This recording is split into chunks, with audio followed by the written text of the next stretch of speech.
Okay guys, hi, welcome back to my channel, or welcome to my channel. If you haven't seen my face before, hi, I'm Jade, and today is the second day of the My Year, My Journey series, and today we'll be doing 20 things I learned in 2020, but I'm not actually gonna do 20 things, because I'm gonna do 10 things and then make part 2, because I have a feeling I'll have a lot to say and I don't want it to be 44 minutes again.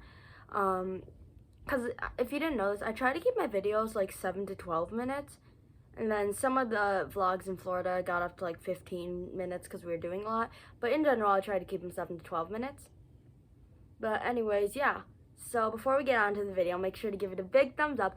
Subscribe to my channel if you're not already. And with that, we'll get on to the video. Before we do that, I just want to say I'm gonna try to look up more. Last time I think I was looking down at like notes and stuff, and I feel like that was probably kind of annoying. So I'm gonna try not to do that this time.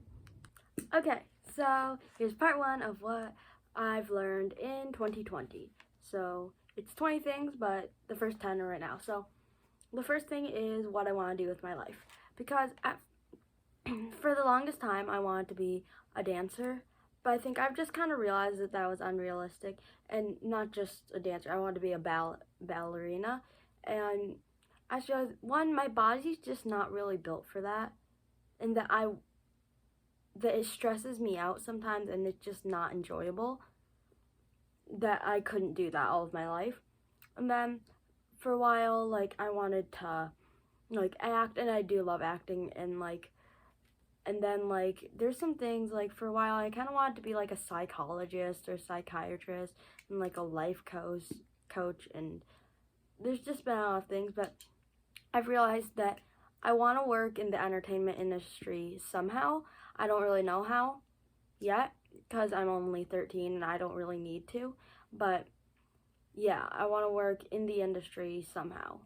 So the second thing I've learned, by the way, I'm trying to do this all in one part because there's a lot to put together last time, is that I tend to bottle up my emotions, and like I think I kind of probably subconsciously knew that, but I don't think I knew it fully, if that makes sense.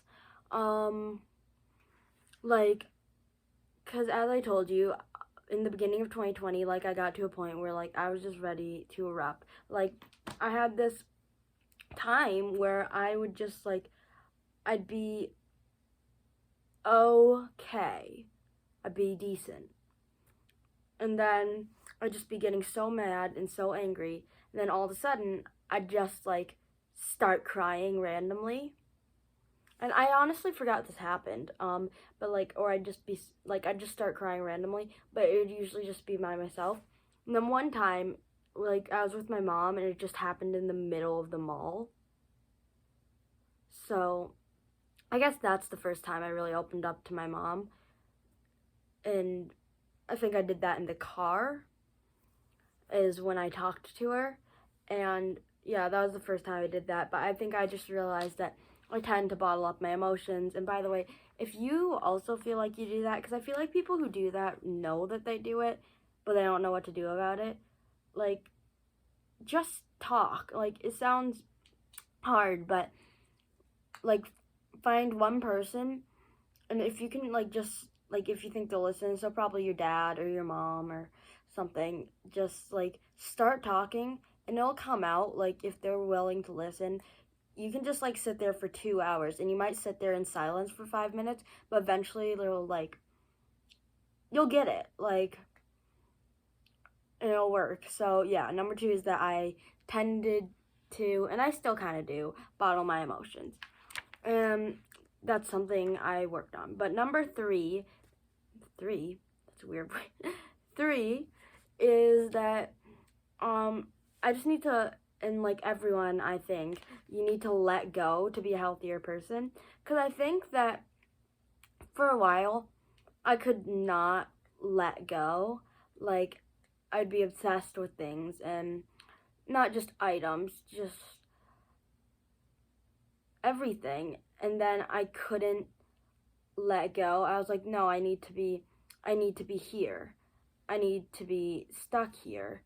And I don't think that that was good. Like, there's this point in 6th grade where I just could not handle that, like, I was not a kid anymore. Like, I'm still a child, I'm under 18, and, like, I always hate when people, like, oh, back when I was a kid, because if you're under 18, you're a minor, you're a child. But, I mean, that's just how I think, and people probably find it annoying. But anyways, back to the subject at hand, is that I was just, like, obsessed with that. I wasn't playing with my toys as much. Like, I realized that. And I was like, I'm not doing this as much. And then I think I tried to, like, force myself to play with things, which sounds so dumb. And in retrospect, it is. But I think I was just, like, trying to hang on with every little thread of that point in my childhood that I realized that if you're not in, like, if I was trying to be 7 again, or 9 again, or whatever, however old I was trying to be, if I was trying to be 9 again, I was missing out on being 11. If I was trying to be 7 again, I was missing out on being 11. Because I wasn't not being a kid anymore, I was just being 11. So I'm not sure if that made sense, but yeah, that was number 3. Why do I keep doing, okay, 3. And then number 4 is that I'm a good talker. It's like, so I might have told this story in the last video, and if I did, I'm apologize, but I'm sure you didn't get to this point in the video. It was way too long. So anyways, is that I'm a good talker. Like, I think that's one of my skill sets, and that's, I think, is one of the reasons I realized I wanted to do a job in industry, because I think I'd need to be with people somehow. Anyways, besides the point, one time in the science fair last year for my homeschool group, me and my friend did this project, and it was okay. It was pretty good, but I think it was okay. And then we did the science fair where you had to, like, talk to the judges, but I was the only one there. My other friend couldn't make it, and I had to leave early. But I didn't think we were gonna I didn't think we were going to get a prize or anything, but I just talked to them, and I'm not sure, but I got 3rd place in my age category. No idea how that happened. I didn't have any idea, and that's what I was saying. I was like, I have no idea. But I think what the reason was is that the talking to the judges, like me explaining it and how I explained it, I think I made a lot of sense, and it was like doing well at talking, and I think that's when I realized that. So yeah, number 4 is that I think one of my skills is being a good talker. Number 5 is that I think that being straight up and honest is better than beating around the bush. Give me a second. Okay, sorry, I'm back.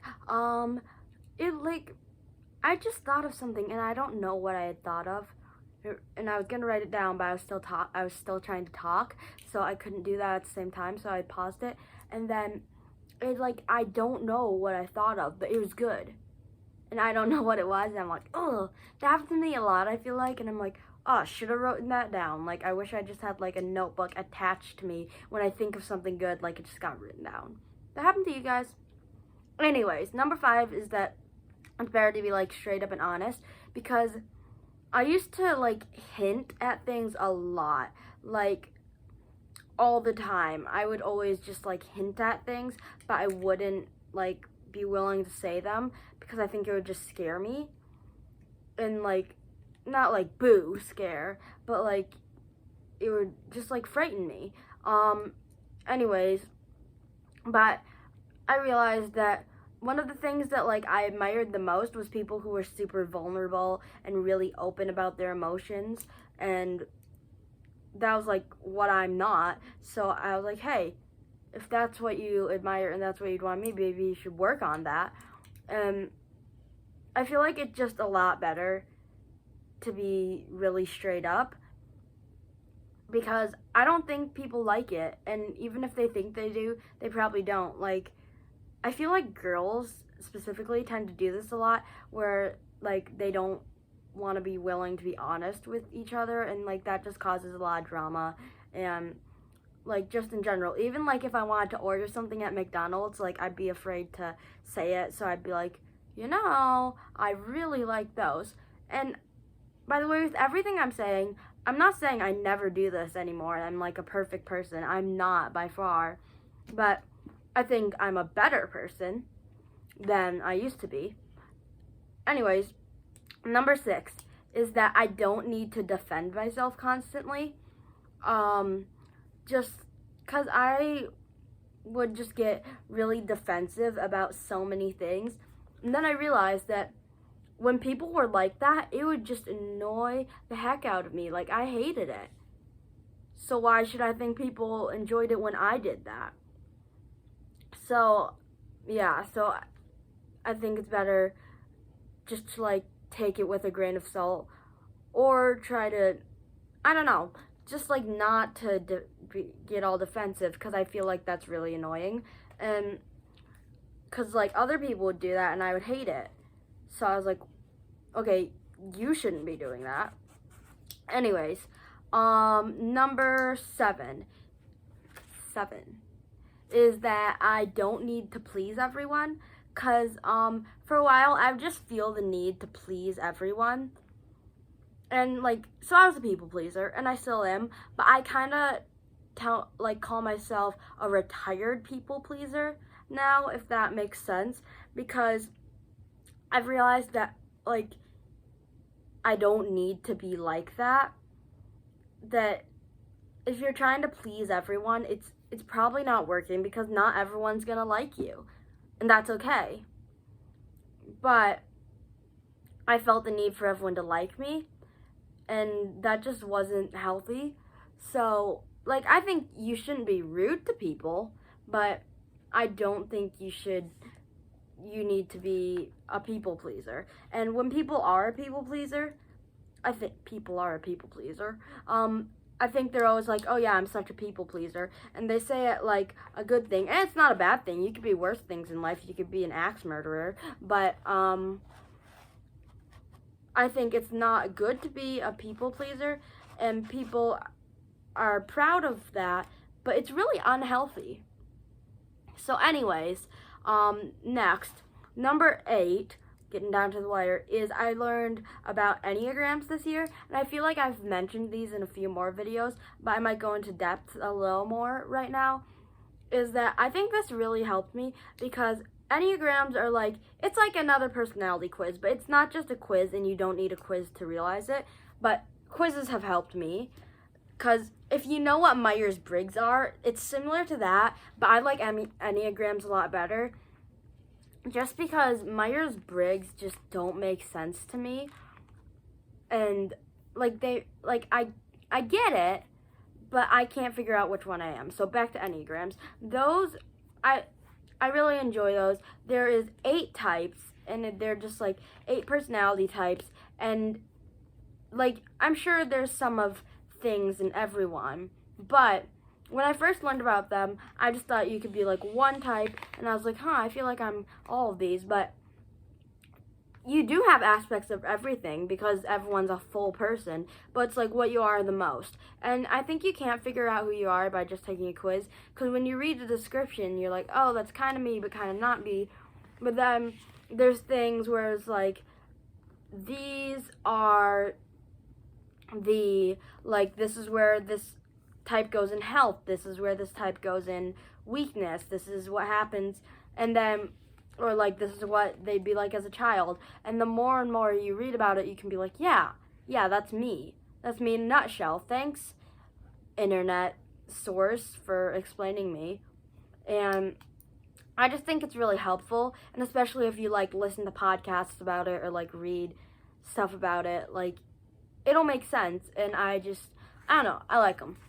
So number 9 is I learned to manage my anger. And I know I probably really don't seem like an angry person, but I can be, because back to Enneagrams. So if you know about those, I'm a type 2, by the way, with a really strong 3 wing, but that's besides the point. I'm a 2, and what I realized is that a 2 goes into 4 like goes towards 4 in health and goes towards 8 in weakness. And a 4 is like probably how I'm being right now, or how I'm being if I was in this situations. So like if you're on West Virginia with me, I was in health, and I was in a healthy state. So sometimes you probably, if I was like saying stuff that sounded like really insightful or whatever, and it was like that kind of stuff, that is like 4. And one time I was feeling very insightful, like I was having one of those days, and I took the test again, and I came up as a 4, which is what a 2 goes into in health. But then once I took the test again, and I was really angry, like, because I think what we're talking about right now is anger, and I came up as an 8.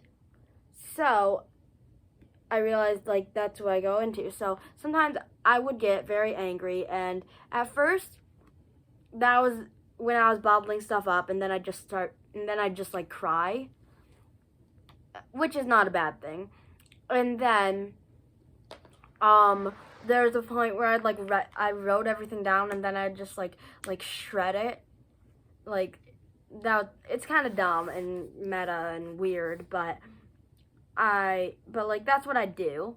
And then sometimes I just like rip paper, and that's probably not the healthiest, but like it works for me.